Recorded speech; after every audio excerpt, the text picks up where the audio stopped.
Ano nga ba ang totoong nangyari? Mga gusaling na patayo, ekonomiya na tila raw ba lagong-lago, mga tao na magagandang buhay ang natamo, halos makuha lahat ng luho dahil sa iba't ibang infrastruktura na naipatayo. Buhay ay sobrang saya, higit pa sa salitang ligaya. Ngunit, sa kabila nito, ang takot sa pamumuno ni dating Pangulong Marcos ay naging pang-araw-araw na kasama ng mga Pilipino dahil sa naganap na martial law. Ang mga tahanan, dating may kasamang kapayapaan, ay naging mga kulungan at naging lugar ng paghahanap. Mga pamilyang nabalot ng lungkot at kawalan ng katiyakan.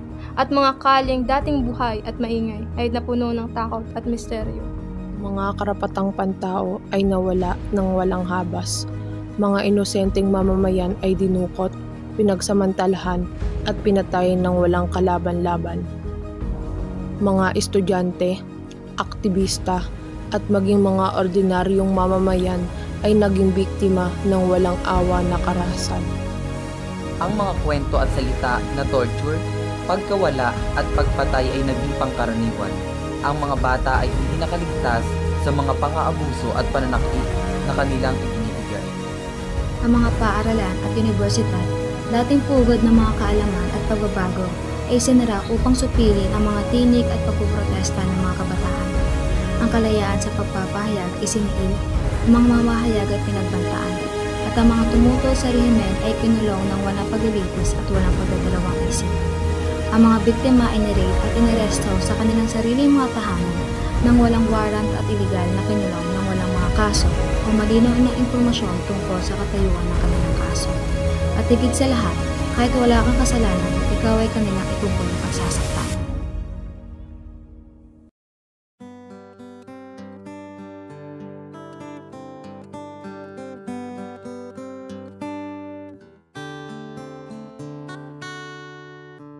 At sa bawat kwento nitong kasaysayan, may mga hindi nabibigyang pansin.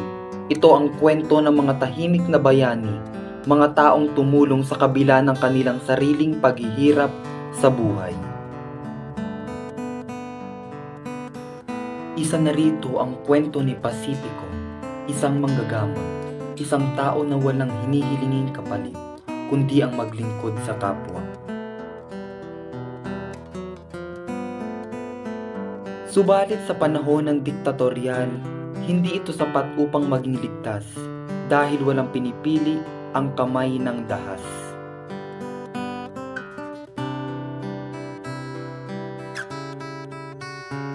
Ito ay isang kwento ng sakripisyo, isang kwento ng kawalan ng hustisya, ang kwento ni na Pacifico at Leonisa.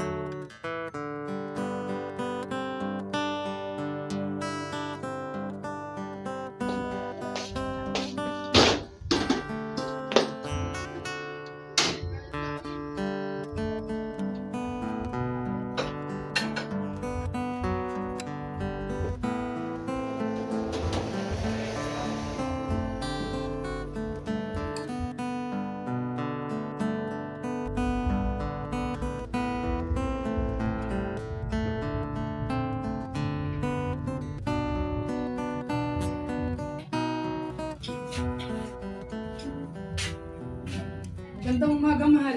Aga mo ata nagising. Oh, gising ka na pala. Oo, para makapagluto na rin ako. Makakain ka na. Para makapagsimula ka na ulit sa trabaho mo. Alam ko mapapagod ka dun dahil maraming tao. Oo nga eh. Pero hayaan mo na. Gusto ko lang naman makatulong sa kapwa ko. Nga pala, ano ba yung niluluto mo? Itlog at saka tuyo na mayroong kamatis.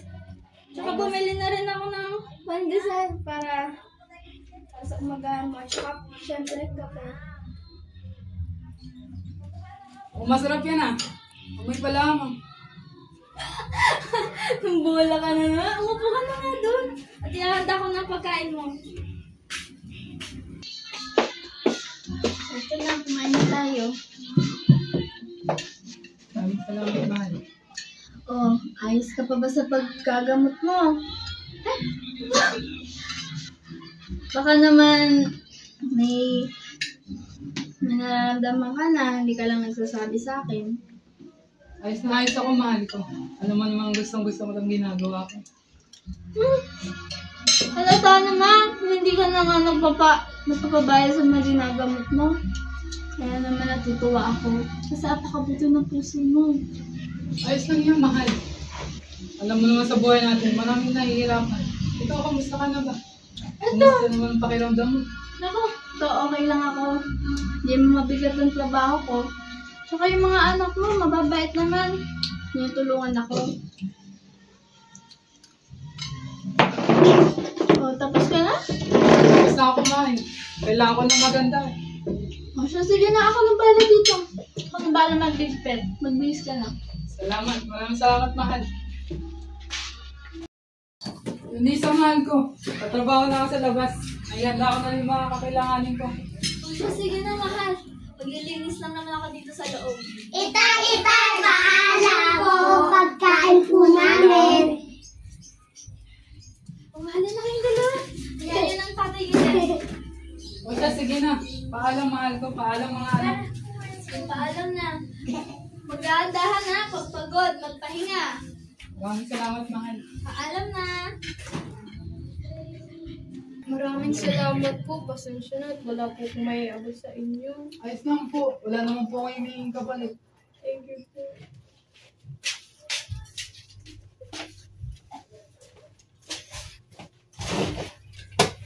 Ano po ay yung problema? Nasakit po kasi ang aking braso. Nilulutin ko.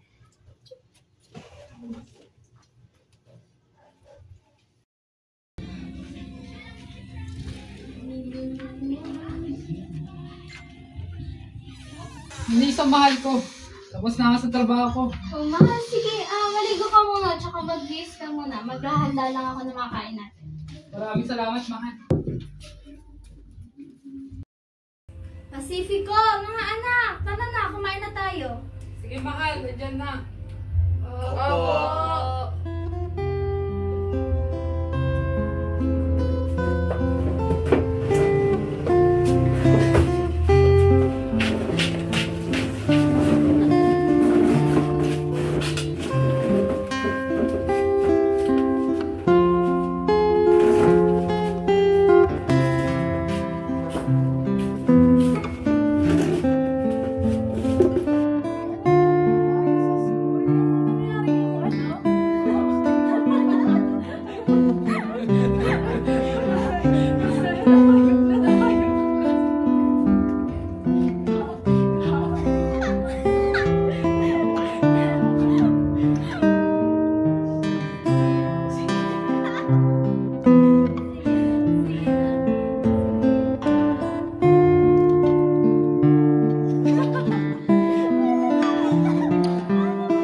Tayo ka dyan.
Isa lang kami sa mga naging biktima na hindi napakinggan ng masa dahil nabulag ang kanilang mga mata sa kung ano ang sinasabi ng iba.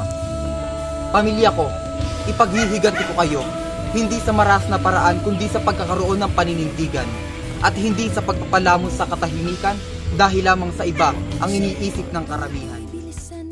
Hindi dapat tayo matakot. Sa lungkot, hindi dapat magpabalot. Kung tayo ay matuto sa nakaraan, maiiwasan itong mangyari muli sa kasalukuyan. May boses ka. Hindi ka dapat pumayag na habang buhay maging biktima. Bumangon ka, hindi ka nag-iisa. Sa panahon ngayong progresibo, Naway magsilbing aral ito nang hindi na magpatuloy ang panloloko, pang-aabuso at pag-aargabyado ng tinatawag nating kapwa Pilipino. Hawak natin ang pagbabago. hawak natin ang pagbabago. hawak natin ang pagbabago. Hawak natin ang pagbabago. Hawak natin ang pagbabago. Hawak natin ang pagbabago. Punot tulong ng di matapos-tapos na kaguluhan. Ito, hindi pula't dilaw, tunay na maghalaban. Ang kulay at tatak ay di siyang dahilan. Hanggat marami ang lugmok sa kahirapan at ang hustisya ay para lang sa mayaman. Habang may tagsulok at sila ang nasa tuktok, di matatapos itong gulo.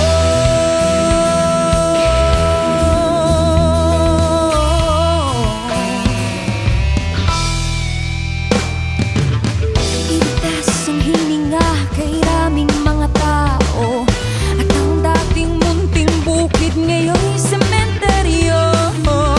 Toto'y kumilos ka, balik na rin ang tagsulok. Tulad ng dukha na ilagay